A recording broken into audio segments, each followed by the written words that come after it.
Deeper Dive presented by awesomemode.com. Good to see you guys. Glad to have you with us. I'm Dave Lochran. That fine fella to my right is Adam Shaw. 8 games today, Adam. I will say, just getting started and doing the early bird last night, the deep dive. Today, you had the strategy show. When I say value is at a premium, even for an 8-game slate, I don't think I'm exaggerating. No, not at all. It makes these, you and I were talking earlier, it makes these slates kind of tough to talk about, but I actually think they're some of my favorite slates to play just because it's a tougher slate. It's easier for people to make mistakes. So less appealing to talk about, but I think more fun to play. They're absolutely better slates if you're playing a lot of lineups and if you don't have to write about it. But the reason I say that is because it's easier slate when you can take some shots on some certain players, saying like they could have good games, but it's very hard to kind of enunciate why they're good players or good plays, because they probably aren't good on paper plays. It's more so they could be good because of one reason or another. Right. It's a lot more of, well, this guy, and this guy are all similar. This guy's projected for the lower ownership, for the lowest ownership, so now he's good. Yeah, absolutely. It's exactly right. All right, let's jump right into it then. We'll start with Detroit and Orlando. We've got 8 games again, and a couple totals that are really high. One of them actually on the last game of this one, between Golden State and New Orleans. But first, we got to get through some of these other ones. Detroit and Orlando. Right now, the Pistons 4-point favorites at home, 208 total. It looks like Mo Bamba will remain out today again. Is he? Yeah, he's still doubtful. He's been out since the 8th. And let's start with the Orlando front court, because Vooch this season, his per minute production has been through the roof, but he doesn't see the same minutes as like a Cat or even a Joel Embiid or a lot of these other centers, but he has been outstanding. Now, what do you expect Steve Clifford to do against this jumbo Detroit front court, especially given that, one of their bigger players that would get most of the backup run that can play as a traditional 5 and Bamba likely isn't going to be active tonight? Yeah, I mean, I'm expecting a lot of Vooch. I'm expecting a lot of Aaron Gordon. I have Vooch at 34 minutes, which it's not a ton compared to other guys, but it's towards the upper end of what we can really expect from Vooch in any given game. I have Gordon at 36 minutes. It wouldn't be surprising if we actually saw that tick up a little bit because of the presence of Blake Griffin. So, yeah, I think that you get towards the upper end of these two guys' minute ranges here. So do I, and that's what I like quite a bit about it, because if you get 35 minutes from Vooch, you should be in a really good spot. I think pricing is a little bit different across sites, and the reason I say it is on FanDuel, you got somebody like Rudy Gobert who's priced at $9,900 Rudy Gobert. He is more expensive than Kawhi Leonard and Blake Griffin. On DraftKings, Gobert is $8,500, Vooch is $8,900. Are you looking at these price points at center, which we see every single day, where the center position is so much different from site to site, really from FanDuel to DraftKings, that one guy could be a much better play here than he is somewhere else? Yeah, so I haven't done FanDuel lineups yet. I imagine I'll get a lot of Vooch there, especially with Gobert being priced up so much. But I'm getting a pretty decent amount on DraftKings as well. Like, I'm getting less Vooch than Gobert, where Gobert is cheaper. I'm getting right now more Gasol and more Tristan Thompson, which we'll talk about, and it scares me. But I'm still getting, a pretty healthy amount of Vucevic even on DraftKings. I imagine I'll get more on FanDuel.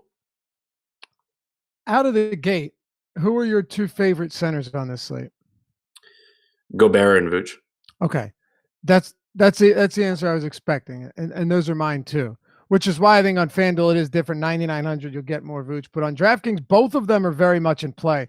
I think Vooch really gives you an opportunity to get the 60 plus upside is not unrealistic for him when he's playing as well as he is. He has career highs in usage and rebound rate, assist rate, even in block rate. Everything outside of his minutes is at a career high. So aside from him, you've got guys like DJ Augustine. He's played 30 plus minutes in 5 of his last 10. So we know he can get there from a minutes perspective. And then guys like Evan Fournier and and such. Does anyone stand out to you as a kind of a prospective value play just based simply on the lack of value that we have? I mean, not that I really want to get to. DJ Augustine, I'm fine with whatever I end up with. He's cheap enough where if I get 30 minutes from him, he certainly can do fine. Fournier has been playing huge minutes. I have him projected for 36. Again, I don't expect a ton out of him. The price tag has risen a little bit, but there's still some excess value there. But beyond Vooch, there's not much in this from Orlando or in this game that I expect to have a lot of. Yeah, me neither. I don't think Augustine's terrible if you need value, but really he's just someone that you plug him in because there's not a lot here. I'd love to get some news. The problem is if we get news that's significant, whoever pops up as that value play is literally going to have ownership, 10 times higher than the next closest value play. Right. Like that, and that's kind of what we were talking about at the beginning of the show. It would be a lot easier for us to talk about this slate if we had a Terry Rozier type value play. But as far as playing it, I'm perfectly fine just playing this slate out without some $3,700 guy. Like without Seth Curry's the guy that I'm thinking of that's going to end up becoming that guy if Lillard sits. And I'm perfectly fine just playing this slate with Lillard in and not having a Seth Curry type, sort of must play because of the lack of value everywhere else. Right. Exactly. The Detroit side of the ball, anything interest you? I know you said this game doesn't do a whole lot for you as a whole, but we have to do our due diligence as we always do on the deeper dive. So I'm going to ask.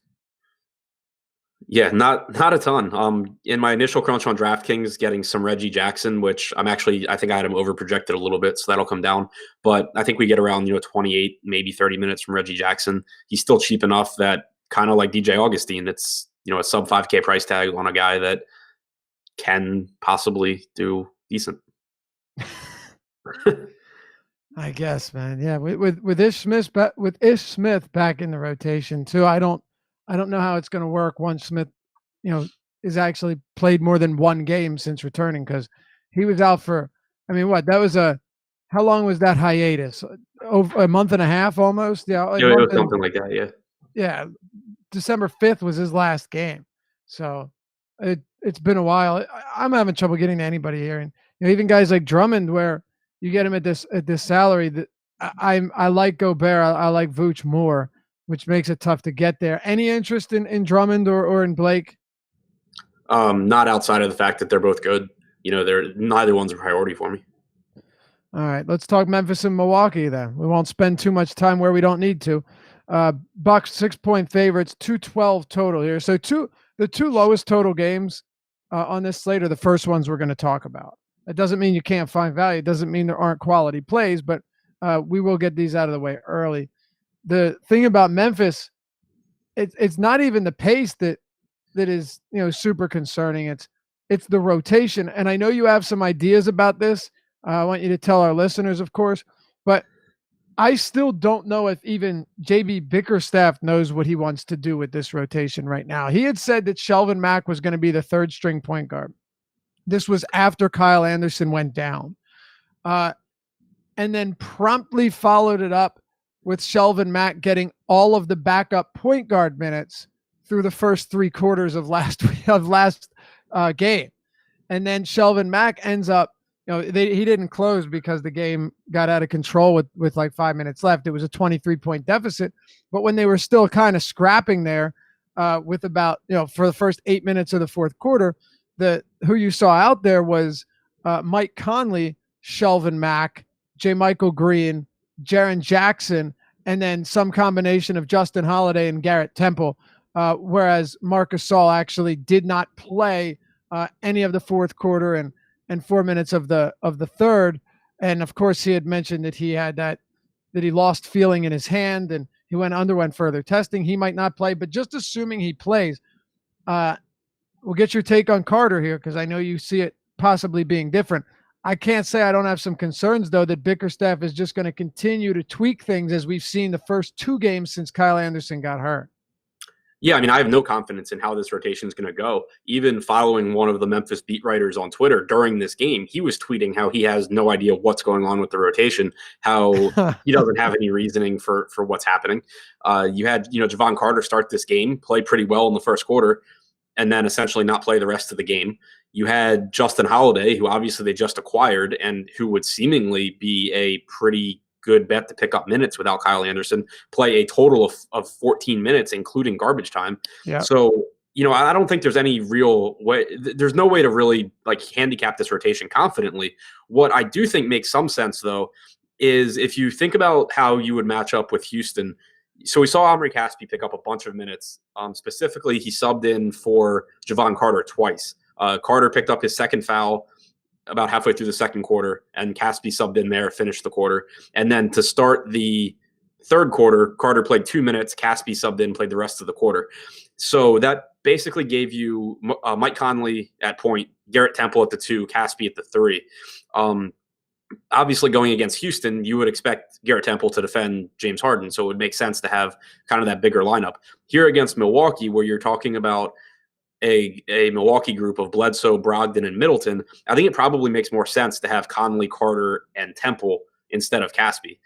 So I think Carter probably plays. I mean, I don't even want to say probably. I think Carter plays more minutes. I have no idea if I'm right. I don't think it makes a big difference. I'm still not getting a lot of him if I project him for 24 minutes, but it's more that I'm not projecting Caspi to play 25 or 26 minutes again. I give a lot of those minutes to Carter. And essentially long story short, makes it so I hate everyone on Memphis that isn't one of the main 4 or 5 guys. Pretty much, yeah. And if you were to say that game would possibly be close last game, he played 3.5 minutes to close it out. And by close it out, I mean mop up. It was mop up duty with Justin Holiday, Ivan Rabb, and Watanabe. I don't know if that's pronounced right. You don't need to correct me because I'm probably never going to say his name again. But if he hadn't played those minutes, then you're looking at 11 minutes. Right. Anyway, he had 8 points, 2 rebounds in the first quarter. He was looking good. I'm thinking, oh man, this does not bode well for Shelvin Mack. And Shelvin Mack bailed me out with an efficient game. But if Mack plays 23, 24 minutes again, I can't be confident in that because he's not a high per minute guy. I got lucky with Shelvin Mack producing north of a fantasy point per minute, but that's not to be expected each day. And we do see coaches do this. I'll talk about this for a second. You will see coaches do this with a lot of players off the bench where they'll play 10 minutes in the first half and then 17 minutes in the second half in close games because they close them out, right? We saw Saric doing that with under Thibodeau when he first came over from Philadelphia. So Gibson would get the bulk of the first half run, and then Saric would get the late third quarter run and follow it throughout the entire fourth, right? We see that quite a bit. Could that be the case with Shelvin Mack, where he plays 8 minutes in the first half and then he plays 15 minutes in the second? It's possible, but I don't feel confident predicting any of that. It's a shit show. Yeah, exactly. And it's scary with him too, because if you just look at the rotations in the first quarter, in the first half, every single minute he played was as the backup to Mike Conley. There was no, Conley plus Mack lineups. You didn't get that until the fourth quarter in what was, a 20-point game at that point. So it's just really tough for me to really go to any of these backup guys with any confidence from Memphis. And he subbed in directly for Conley in the third quarter too. So I don't know. It's really difficult. Now, what about the other guys here with the Mike Conleys, the Jaren Jacksons, the Garrett Temples, who he could play 35 minutes and still leave you wondering if he ever touched the court. What do you have outside of the scrubs here? And I look, Temple is a scrub, but because he's getting a lot of minutes, I'm going to put him into the category of starter minutes, even though it's ugly. Right. So getting a decent. My initial crunch on DraftKings had about 13% Temple. That may go down a little bit, but he is the one guy here that I'm relatively confident gets playing time. A lot of minutes. There's plenty of guys for him to defend here. He plays big minutes anyway, so he's fine as a value play. Just again, keep in mind that it's Garrett Temple, and you probably shouldn't expect huge things out of him. I'm getting a lot of big burrito on DraftKings at 7,100. I know obviously Chat was waiting for that. Were they? Yeah.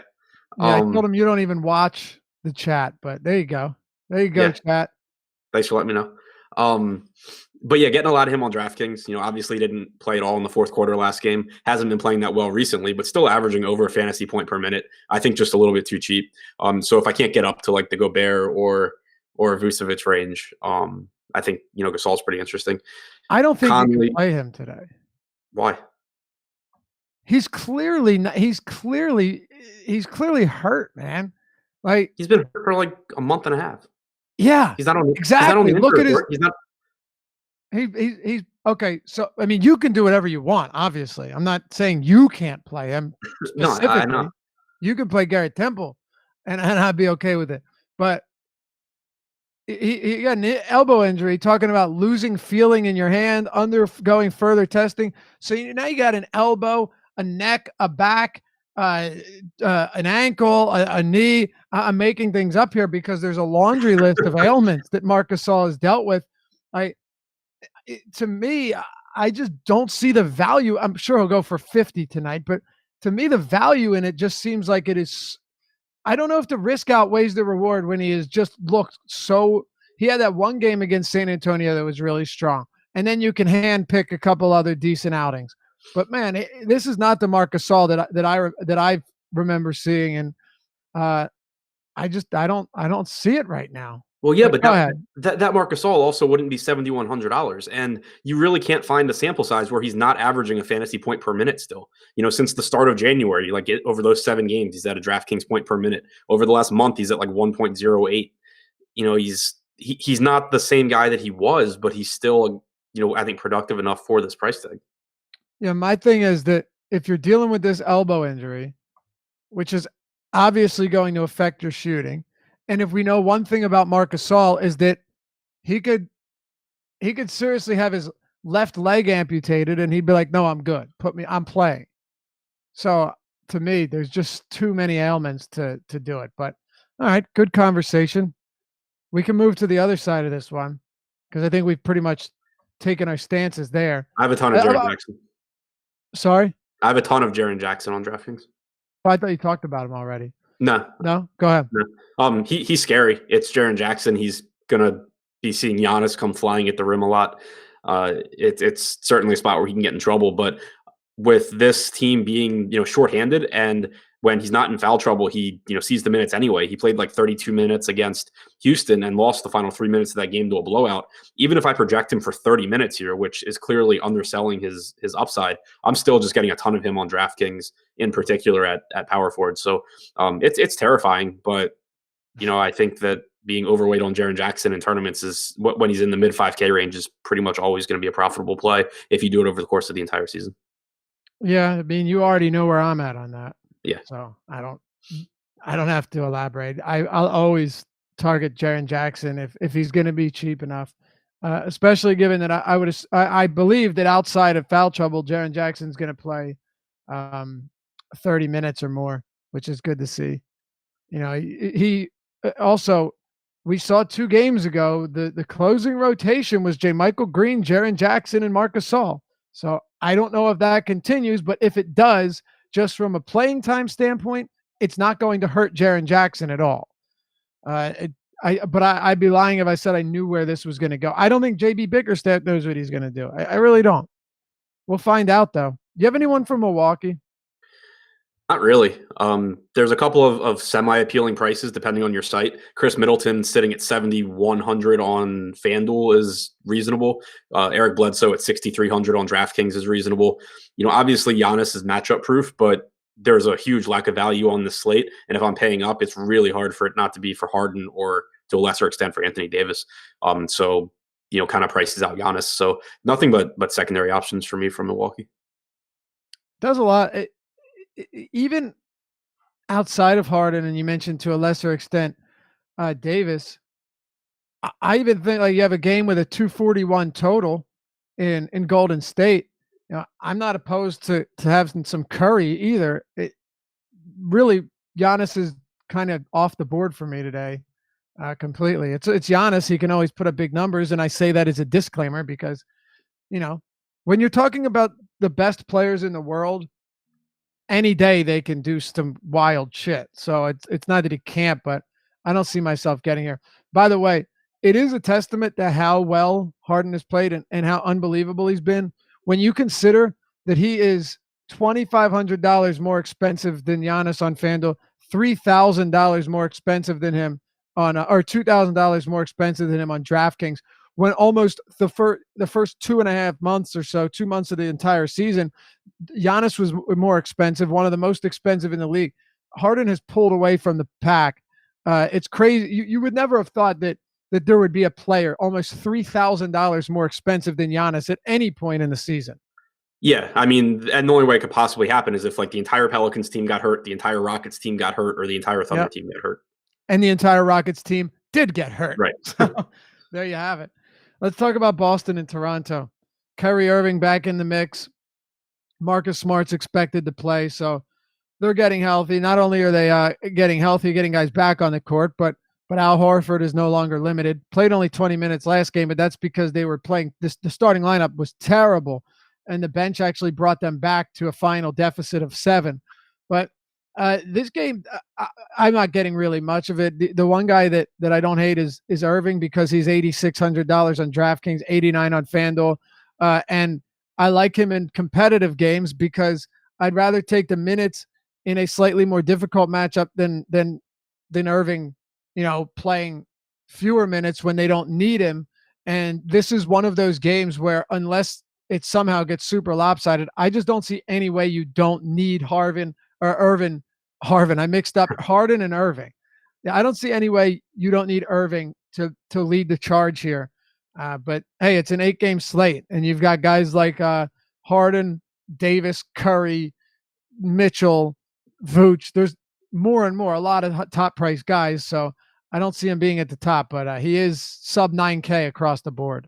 Yeah, I prefer him on FanDuel where he's 8,900 and where Dame, who like obviously he's questionable, but on DraftKings you have Lillard priced very closely to Kyrie, whereas on FanDuel you have more of a gap. So I do prefer him there. And then the only other guy that I'm particularly interested in from the Celtics is Al Horford, who, he played 30 minutes 2 games ago. Last game, it was a blowout until the bench unit brought them back, like you said. But if he's going to play around 30 minutes here, he's 5,900 on DraftKings with power forward eligibility. He's 64 on FanDuel, where center prices are normally tougher to get to than they are on DraftKings. And over basically since he came back from injury, he's been averaging like 1.1 fantasy points per minute. He's been very, very good. It's not a great matchup, but I just think that, he's another guy in that like low mid range that actually gets into a pretty decent amount of my lineups.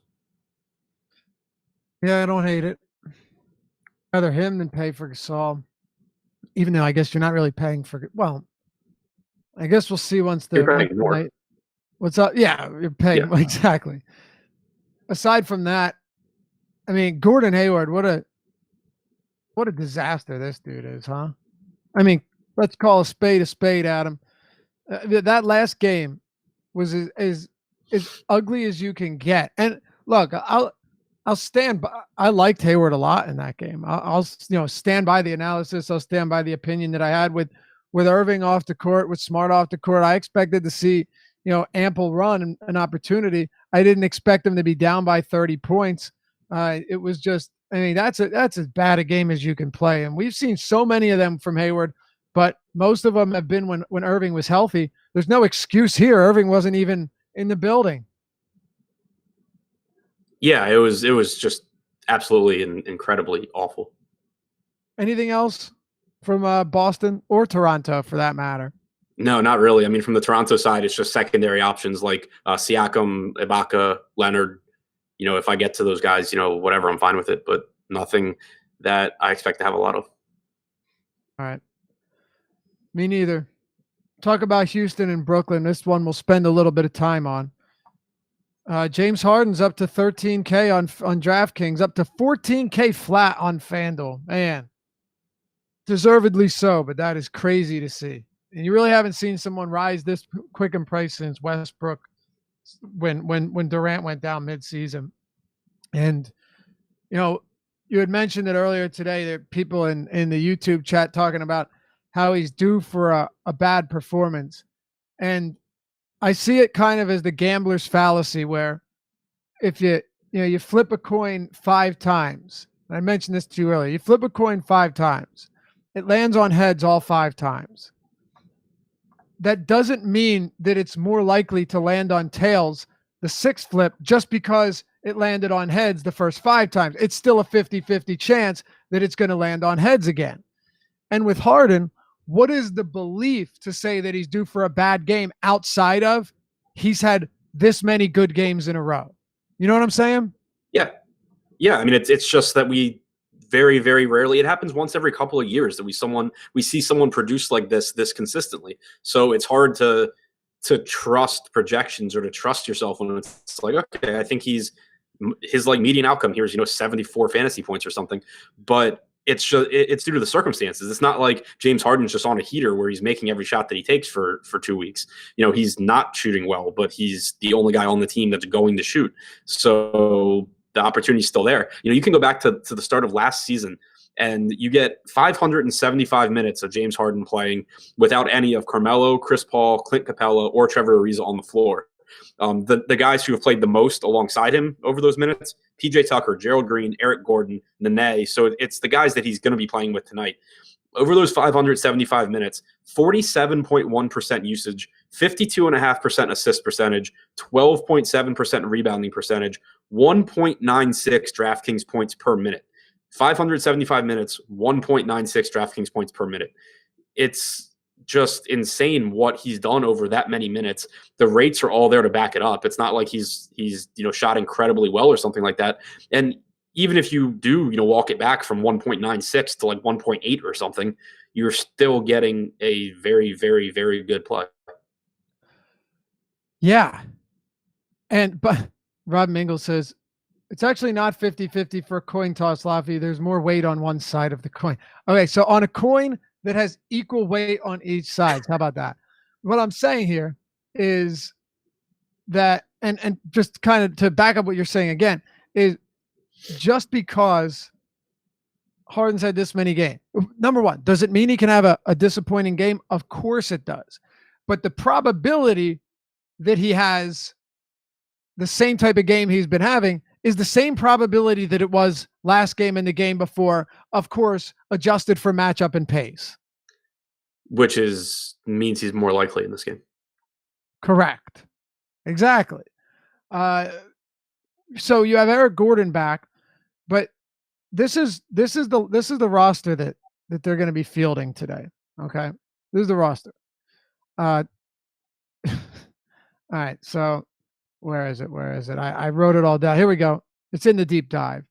James Harden, Austin Rivers, Eric Gordon, Gerald Green, James Ennis, PJ Tucker, Gary Clark, Marcus Chris, Isaiah Hartenstein, and Nene. Is there anyone else that I'm missing here? No. I don't think so. Who? James Nunley. Oh, yeah? Did they bring him up? Yeah, they signed him. Okay, so James Nunley. So, okay. Huge difference. But no, there's an extra body. I think the interesting thing is, though, that Daniel House couldn't come to an agreement. I find that funny. Like, I love what was he's negotiating a new contract. I would love to have been a fly on the wall for those negotiations. They're like, no, Daniel, you're still Daniel House. Just because we're giving you 35 minutes a night does not mean that you're good. It just means that our whole team is injured. I'm the third leading scorer on the Rockets. I need more money. Yeah, exactly. Right. Exactly. Look, he's done a fine job of filling in. I just find it funny that they couldn't come to an agreement on negotiation. But he's gone. He's played 30 plus in 3 straight games, Adam. So yes, you get Eric Gordon back, but it's hard to not see guys like Gary Clark and Gerald Green getting significant run in this game, especially given that James Ennis, since he's returned, hasn't exactly worked his way into a heavy role in this rotation. Yeah, exactly. And also, if you look at the last game, the center rotation they went small for like half of that game, more than half of Mhm. that game. And that was against the Grizzlies where, Marcus Gasol played 25 minutes, where Joakim Noah played, I think it was 11. So, you had them matching up with bigger traditional centers and still going with Tucker and Gary Clark. So it seems like that's what they want to do, which makes sense when your other options are Marquise Chris, who isn't a center anyway, and Hartenstein. It makes a lot of sense for Clark to keep getting minutes and for Tucker to take some time at the 5, which opens up more minutes for Gerald Green, even with Eric Gordon back. You would think so. You would really think so. Now we have to talk about who's viable. Like Gerald Green to me is at least willing to chuck it up at times if you give him some additional minutes. And he's not minimum salary, but Gary Clark is. So that's kind of the trade-off. Gary Clark's 34 on DraftKings, the dead min on FanDuel. Let's talk about these guys in terms of their actual fantasy value with Eric Gordon back, but with Capella out, with Harden out, with Chris Paul out. What are you doing with them? So Gary Clark is appealing because of how cheap he is. There's just a difference between guys that are 34, 3,500 and guys that are 44, 4,500 in terms of what they open up for you, in terms of how likely they are to actually get to where you would like them to be. So even though Clark is not very appealing as a player, he's the absolute minimum at small forward on FanDuel. He's 3,400 on DraftKings. And I think that the savings there are worth it, especially if we expect that he's going to be getting, some minutes at center against this Nets team. So, I have interest in him. I think Gerald Green, again, you mentioned that he actually can do some stuff offensively, and he's still, cheap enough that if he's going to get 30 minutes, he's okay. Then, you get into Eric Gordon, PJ Tucker, and Austin Rivers all being kind of not that appealing. If Eric Gordon's price was where it should be, then I'd be interested, but I'm not paying $6K for him. It's ridiculous. That's a crazy thought. Right. And just as a reminder for people, when Chris Paul went down, Eric Gordon was chalk for like a few games because everyone was just like, oh, he's more productive without Chris Paul. The thing is, when James Harden's playing 38 to 40 minutes, that means Eric Gordon's playing only 8 to 10 minutes without Harden on the floor. Those are productive minutes. But the rest of the time, he's just standing there watching James Harden like everyone else is. Yep. Hate to Hate says Harden won't hit 70 today if Gordon plays. Why? Maybe he won't hit 70, but it'll have nothing to do with Eric Gordon. Didn't Gordon play the first 3 games of this Chris Paul being out stretch? Maybe, but generally if Eric Gordon's scoring, Harden has a hand in it. Yeah, no, I'm saying it's not a factor. Another thing too is that Mike D'Antoni, I don't think he'd care right now if he was facing Detroit. He doesn't want to give Nene and Marcus Chris any more minutes than he has to. No. So, and I'm not talking about Harden and Gordon here. I'm talking about guys like Clark and such. If Rondae Hollis-Jefferson gets minutes at the 5 or Jared Allen plays another 30 minutes, I really don't think it matters because Houston's run and gun way of playing, despite their slow pace, they still jack up a million threes. It doesn't suit them, and it doesn't matter how big the opposing front court is. It's not going to help your team to have Chris or Nene on the court. To me, I don't see any way D'Antoni's just going to say, all right, fine, you forced my hand. Right. And also to go back to the Gordon thing. So I talked about since last season, we had 575 minutes of Harden without any of these guys on the floor. If you put Eric Gordon on, Harden's been out there for 311 minutes. If you don't account for Gordon, he averaged 1.96 fantasy points per minute. If you make sure Eric Gordon's on the floor, you get 2.08 fantasy points per minute. The usage goes down a little bit. The rebounding and the assists go up. It's still just James Harden doing everything. Right. Oh, he's saying because of no Capella, assists will go down. I have Capella off for these numbers. 54.5% assist percentage for James Harden. Yeah. And James Harden in Capella's first game out only had 2 assists. He also scored 57 of their 112 points. Like if it's not Harden doing this solved, it's just kind of the way it is at this rate. So, hey, do what you want. I'm not knocking your process. I'm just telling you that I don't think it's going to make a huge difference. If Houston's going to win, it's going to be because of James Harden. Someone in chat just said James Ennis is out, so that gives us 16 more minutes to spread out amongst these trash cans. James Ennis is out? That's what someone in chat just said. I'm looking now to try and confirm it. Yeah, so am I. Josh, you got anything for us? I haven't seen it. I don't see anything on James Ennis. Neither do I'll I. let you know if I do, but who said it? Utes fan. Yeah. Utes, you gotta give us a source, my man. You gotta give us a source with that because it doesn't sound like big news, but it actually is. That would be relatively big news because it would really just solidify the minutes for guys like Clark and Green. He's listed out by one of our competitors. Is that right? Yeah. All right. Well, then, until we get a real source, I can't find any like beat writers talking about it. Actually, right. hold on. If anyone in YouTube chat has a source, I'm always happy to take a look. I just asked to see some sources. That's all. Like from a beat writer, to be clear, from a beat. All right. Thank you. All right. Oh, it's RG. Yeah. No. If we got a beat reporter or like actual sources, that's good. All right, and we'll revisit it. What about on the other side of this game, Adam, for Brooklyn? D'Angelo Russell on DraftKings, I think, is still too cheap.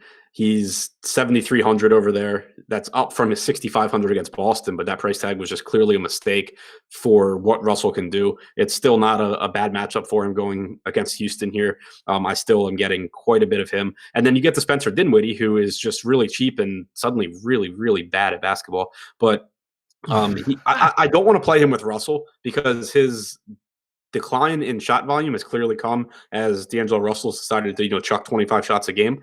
But the price tag's cheap enough where when I don't have Russell in lineups, I still want to have some Dinwiddie just because there's plenty of upside if he actually like shoots and makes some shots. ITM Art says Adam said on the strategy show that Harden at 14K was tough, and then he says, "Are you playing Harden on FanDuel?" I think it's a very valid question. Yeah, I haven't made my FanDuel lineups yet. I do think it's tough. As the day's gone on, I've come around on Harden more because I've just kind of looked. The more I look at stuff, the more that those raw points are just still really valuable to me. And on FanDuel, there are some underpriced guys that allow you to get Harden in. Like they're not guys you necessarily want, but they still let you get them in. So I'm not going to have 0% Harden. I'm not going to have Harden in every lineup. I would imagine if he's like 15 to 19% owned, like we had him projected this morning, I'll probably end up with more than that. All right. Let's go. I do think it's a lot tougher to get there on FanDuel than DraftKings, especially because the pricing does not favor him. Yeah, 14K is quite a bit. Well, just no bonuses and full turnover penalty. Right.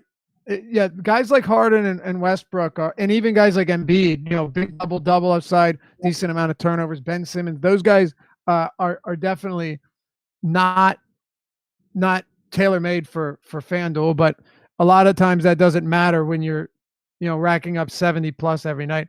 But he's 23.3% of your total cap space on FanDuel, and that's a lot. So it. I mean, it's just crazy to think that someone like Curry, who is really good, is 28% less expensive than Harden on FanDuel. Yeah. It's wild. Dallas and San Antonio. Dallas right now at home, 1-point favorites, 217.5 total. This should come as no surprise to anyone, but Dennis Smith Jr. is questionable again. No wonder they're trying to unload this guy. Questionable once again. I mean, he didn't really coexist well with Doncic anyway, and that's obviously the main reason. But yeah, so here you go, Adam. What do we have for Dallas and San Antonio? Yes, so I mean, starting with the Dallas side, I like Luka again, assuming that Dennis Smith Jr. is out. You have Luka since the start of December without Dennis Smith Jr. with just shy of a 32% usage rate, a 36% assist percentage, and a 10% rebounding percentage to go along with it. Just been really, really good. You should see around 34 minutes from him. And I just think he's a good play, especially if you can't get up to Harden. He gives you legitimate upside at that shooting guard position. Also, if Smith doesn't play, then I think Maxey is still in play as a value option. The price tags come up a little bit, but really a lack of value on this slate. You should get around 28 minutes out of him if he does start for Dennis Smith. So he would be a viable option. And then more, yeah, and then just FanDuel, Jalen Brunson at 3,700 as a drop candidate, I would be perfectly fine with if Smith's out. All right. So now I'm seeing that James Ennis is listed as out. By the way, I'm seeing this in chat, and I know a lot of people are trying to help out other people, which is good. But I'll just say it here. Even though I just talked about it for like 5 minutes, but Daniel House is in the G League. He's not playing. So there is no Daniel House. Like, it's not even possible that he plays. Right. He does not have a contract. He does not have a contract. Right. If he played, he'd probably get in a lot of trouble because he would be, I don't know, trespassing. What? I don't think the union would be a huge fan of it either. Yeah, I don't think so either. Like, man, this guy really thinks he's good. What about on San Antonio? DeMar DeRozan and Aldridge, I think, are both cheap on DraftKings, especially DeRozan at 8,100. I know he's had some bad games lately, but 2 of those games against Memphis, 2 of those games against Paul George, 1 of those games against Charlotte. I don't really have a good excuse for that, but just sucked in that game, right? But just a tough stretch for him. The price tags come down. Rudy Gay coming back hurts him a little bit, but not enough, I don't think, to justify an $8,100 price tag. So again, if you're not paying all the way up for Harden, you do have some options in this upper mid range with DeRozan at shooting guard. Aldridge, I think it's a nice spot for him. Rudy Gay coming back pushes him back to center to start, I would assume. If we assume that Gay replaces Gasol in the starting lineup. So, I think you get 36 minutes from Aldridge, and he's a perfectly fine option as well. Yeah, I don't know how much I'll end up on him, but I don't have an issue with either. Preferably DeMar DeRozan here. But that's because I have quite a bit of interest in some of these 7K power forwards. We'll get to them just in a second. But do you want to move on? Is there anyone? Yeah. You know what I did want to mention? Rudy Gay is going to play. And I really wish that I could roster him, because like if Rudy Gay was getting the 30, 31, 32 minutes per game that we were seeing, earlier in December, he'd be an outstanding play at 5,300 on DraftKings, and at a weak small forward position on FanDuel, he's 5,500. But I can't. There's nothing that tells me he's going to play more than 25, 26 minutes, because 5-game hiatus he's been out, but then 5 games he's been in, or the 5 games before he got hurt, he played 24 or 25, 24, 26, 23, and 25. Yeah, I mean, I have him at 26 minutes, and it makes him just not a priority, just someone that'll probably end up in some lineups when I'm playing 150. All right. I guess we can keep it moving then. Let's talk Portland and Cleveland. So if you look at the spreads on these games, a 1-point spread, a 7, a 1, a 2.5, a 5.5, a 6, and a 4. And then you've got 13 here. Blazers 13-point favorites over Cleveland. We're going to talk about this game as if there isn't a blowout, or isn't expected to be a blowout. But man, if there's one team that has just been worse than every other team, it has been this Cleveland team. Holy shit, this is a bad basketball team, Adam. Yeah, they're really bad, and unfortunately, there's some value here that doesn't make you feel good, but there's just not a lot of it on this slate. You can look to a couple of cheap guys here in Chatty and in Colin Sexton that should play north of 30 minutes, and if the game stays close, they're cheap enough that they can do well. But the guy that I actually really like from Cleveland is Tristan Thompson, and it scares me because this game can blow out, but everyone knows that, and I would rather just roster Tristan Thompson and hope that it doesn't. He's 62 on DraftKings, 64 on FanDuel. He played 37 minutes in his last game against the Lakers. He played 35 or 36 minutes in the game prior to that Cleveland was actually competitive in. So if you're going to get that type of playing time out of him, and he should be able to just blow his salary away under those conditions. So there's certainly risk, but I think if there weren't risk, you would see Tristan Thompson up over 7K already. Right, I think so too. No, actually, I know so. I don't even think that's a question, Adam. I mean, it's really just it all comes down to the fact that they've been getting trashed. Unless they're playing the Lakers, they're getting just absolutely lit up. And my God, these scores are awful. And there's a couple that aren't as bad. They got that road win over the Lakers, which again, not a big surprise. But aside from that, it's been brutal. But then you look at at Thompson, and you look at him from a per minute basis, since returning, he's been perfectly fine. So really with him, it is totally blowout, not blowout, not playing him, not his value, but the fact that him having a good game all comes down to whether or not Cleveland can stay in the game. Right. What about guys like, oh God, you may have talked about him. I was reading our chat. Colin Sexton. Yeah. I think I've said it before, but like Sexton and Clarkson and Burks and Hood, they all have some minor differences, but the one commonality is that none of them are going to go out there and make up for a lack of shooting or a poor shooting performance with good peripherals ever. Right. Exactly. And it makes it just so that, for one, it's really easy for them to disappoint even at a cheap salary. For two, it's tough for them to really hit like a legitimate ceiling because they're only going to score so many points. But on this slate, you have to take what's given. And I think that sub 5K price tags on Sexton, Chetty, and then on FanDuel in particular, $4,100 Hood at small forward, it's all just cheap enough where, I'd be lying if I said I'm not going to have some just because it lets me get other stuff. Right. Oh, man. On the other side of the ball, Yusuf Nurkic is $7,900 on DraftKings. On FanDuel, Nurk is $8,800. Pretty much for me, not considering him there, given the guys priced around him. I'll even throw Randall in at $1,000 discount at center. $7,900 though. If it blows out, he's not getting the run. If he's in foul trouble, he's not. But outside of that, Nurkic has gotten his 30+ minutes a night. It's funny, you'll look through the game lines and be like, no, he isn't. It almost all of those games, it's funny, like in almost every one of those games, Adam, there's a reason that minutes have been down. So there is obviously that risk. And center also has two guys that you and I talked about with Gobert and Vooch that are really strong plays. But there's always a reason that Nurk doesn't get it. It's not just Terry Stotts saying, hey, I'm going to go somewhere else. Yeah, Stotts has been very, very consistent with Nurk's minutes when Nurk lets him be. The problem that I have with Nurkic here, so on FanDuel, obviously the price tag is much less appealing than it is on DraftKings. But on DraftKings, where in a vacuum I like the price, the issue I have is that you have Gobert and Vooch, who we already talked about that we like. But also, with this being the same game that Tristan Thompson's in, Nurk has the same risks of blowout that Thompson has. And, so you don't want to predict that. But if we predict this game stays close, you're talking about Nurk being $1,700 more expensive than Tristan Thompson is. And if Nurk's going to play 30 or 32 and Thompson's going to play 36, I would rather have Thompson at that discount. So it makes it really, really tough for me to get to Nurk as anything more than just a, kind of a filler play. Yep. Fair point. Absolutely a fair point. If Lillard plays, are you interested anywhere here? I mean, I think you can make an argument.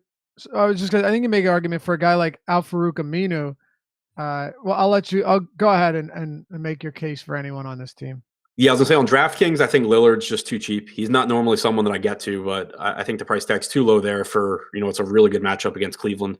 And, obviously on this side of it, like on the Cleveland side, there's kind of more blowout risk because if they get blown out, there's a good chance none of those guys did very well. At least with the Portland guys, if Portland blows out Cleveland, the points came from somewhere. So, you can still get like a good 3/4 out of Dame or something like that. So I like him on DraftKings. I don't see getting him on FanDuel, especially because he's questionable. The price tag isn't very appealing. And CJ McCollum is only $6,500 on FanDuel, which actually is a nice price tag there. So I think it actually works out nicely where on the site without late swap, McCollum is more appealing anyway. So you can get to him, and then if Lillard's out, it's a bonus. And then on DraftKings, where there is late swap, Lillard's price is really nice. And if he doesn't play, you can just late swap him and redo your lineups. Sure. Yeah, I love Lillard in competitive games because he's scoring the second most second half points in the league this year. He's always the type of guy that lets you down in the first half, and then the second half you're like, oh wait, he's pretty good. And in these type of spots, again, whether the blowout matters or not is kind of unimportant on the surface, but I don't know how much Lillard I get to here. I agree that the price point is pretty reasonable. I actually, though, I'll tell you what, I actually like Irving a little bit more, even at Like even on DraftKings, he's $400 cheaper. I know the matchup isn't as good, but I have Irving a little bit higher than Lillard, which is probably I'm probably in the minority there, but I just put it out there to tell you. I think I'm I at. have them similar. I'm looking now. I had my FanDuel stuff open. Yeah. So if my computer ever loads, I'll let you know. But I think I had them similar, but Lillard maybe like a point or two higher. All right, let's move on. We got 2 games here, and yeah, if Lillard is out, I think we all know that Seth Curry will be mega chalk, and of course McCollum will become pretty popular as well. And it would be a boost for Nurkic. And it would be a boost for Nurkic. And Devin Turner. And kind of the whole game, because if Lillard's not on the court, there's a better chance it stays a little bit closer. Yep. Probably not, though. All right. Clippers and Utah. This game, believe it or not, Adam, has the second highest total on the slate. How about that? 224.5 total. Clippers 1-point favorites here. Let's start with Utah because there's a lot to talk about. Rudy Gobert has been outstanding. He's averaging like 17.5 rebounds per game since Rubio went down. Totally an arbitrary set of games there, but it is since he went down that Gobert has really looked awesome. And as a per minute producer, he's been solid. The big thing is though that since Rubio went down, his minutes have just been through the roof. I mean, 39, 36, 32 blowout against the Lakers, of course, 40, 36. So you're not going to get the high usage from Gobert, but he cleans up nicely around the rim on his 8 to 10 shots. He's going to haul in everything on the boards, and I'm not worried about this matchup against the Clippers team that's been, ravaged by opposing centers. And then, of course, he's even contributing a bit as a facilitator, and he's a great shot blocker. I just think 85 for Gobert on DraftKings is still really, really nice in this spot, in a pace-up spot, which, it's not like pace-up affects him too much, but the additional possessions will always help, just from a rebounding shot blocking standpoint. It's not going to hurt him. And if you're getting 36 plus minutes from Gobert every night, it's hard not to like him at a mid 8K price point. Yeah, no question. Even going back to the start of December, you're at like 1.25 fantasy points per minute. And now you have him playing more minutes. So, in a game here against the Clippers, like you said, with more possessions because of the pace they play at. So, the pace is nice. The matchup's great. You're going to have Gortat and Harrell out there. It's just a spot that I really, really like for Gobert. 8,500 I like on DraftKings, obviously, but even on FanDuel, I like Vooch more at 9,200, but I don't think that 9,900 is really too expensive for him when you factor in the increased blocks, scoring for blocks too. So just really love Gobert. Yeah, and it's obviously somebody said, I don't know if they were talking about Gobert here, but it was right as we're talking about it. There's a lot of chasing going on. It's not about chasing 2 good games. It's why did he have those 2 good games? And one of the reasons for that is that if you're talking about a guy in Gobert that on the season alone, right, not just over this 2 or 5 game stretch, but on the season alone, Rudy Gobert is averaging 1.28 DraftKings points per minute. So, I mean, across 38 minutes, you're up around 49 fantasy points just based on his average. And then factor in the matchup. It's just a great overall spot for him. And that's why I like it. I honestly couldn't tell you how he did fantasy-wise the last couple of games. I know that he played like 36 minutes and then he played 39 minutes and that he's averaging like 1.25 per minute this season, and he's in a great spot. Yeah, 1.8 per minute on DraftKings. How about Donovan Mitchell? We'll talk about Ingles because small forward doesn't have a ton to offer. Outside of Gobert, where are we at on Utah here? Yeah, so I mean, Mitchell, I think, still has a little bit of value at his price tag. It's not like the smash play that it was when he was before the price tag came up, but I do still like the matchup here against, a fast-paced Clippers team. And he does get an increase in assists without Rubio or any of the other point guards out there, which is nice because normally he's such a scoring-dependent player. Also, you see his usage go up because he has the ball more and he's a scorer. So, I still think that he's a reasonable play. Again, it's a shooting guard that you can get to instead of James Harden, which, especially on FanDuel, I think is another reason where if you're looking to get away from Harden, it's a viable reason to do so. The scoring isn't favorable to him, and you have Mitchell, Doncic, DeRozan, all in that 8 to 9K range that give you plenty of upside. So I'm fine with Mitchell. I think that Ingles is a better play on FanDuel than DraftKings because of his position. Like you have to roster the two small forwards there. He is getting his minutes are being staggered with Mitchell. He's handling the ball a lot as the secondary guy behind Mitchell. The minutes are a little concerning. Like we're seeing him still playing around 32, 33 minutes, whereas Mitchell's playing 36 to 38. So that's not. I don't love that. Ingles is just still a guy where I expect like 34 or 35 points out of him. Right. That's really what it comes down to. All right, quickly, anything on Derek Favors?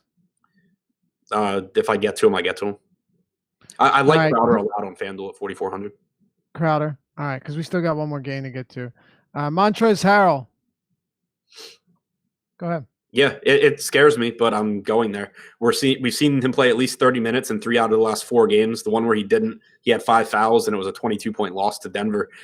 We saw him play north of 30 minutes against Andre Drummond in that big front court, which makes me feel as comfortable as I can in Doc Rivers' center rotation here against Gobert that we're still going to see Harrell close this one out.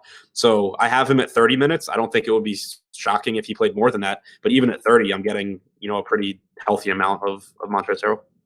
Yeah, me too. I still like it. But aside from Harrell, I don't think I'm getting heavy on it on anybody else on the Clippers team. Are you? I'm getting my initial crunch on DraftKings had like 15% Lou, yeah. His price did come down because of the matchup. I don't have an issue with that. Let's close it out with New Orleans and Golden State. Highest total on the slate, 241, 7-point spread here. I know you didn't like him much. I do like Klay Thompson quite a bit in this game because if you're playing hard and you want to get exposure elsewhere and you can't pay for Curry or such, Thompson's still, 27% usage guy. Yeah, you look at his recent performances. This is someone that is very capable still of crushing that price tag. And as terrible as Green has been as a shooter from beyond the arc, he's still right in line with his averages from last season: rebounds, assists, blocks, steals. Everything's right there. So I do think from a salary relief standpoint, both of those guys are viable. And I'll tell you what, Adam, Kevon Looney to me makes for a pretty solid value play, especially where he's power forward eligible, because he's been very consistent in minutes. He's averaging 1.11 fantasy, 1.11 per minute since the start of January. And he's even getting the 24 to 26 minutes in blowouts. So I don't worry about that. On a slate devoid of value, I actually think Looney's a pretty decent play. So I have a decent amount from the Warriors that.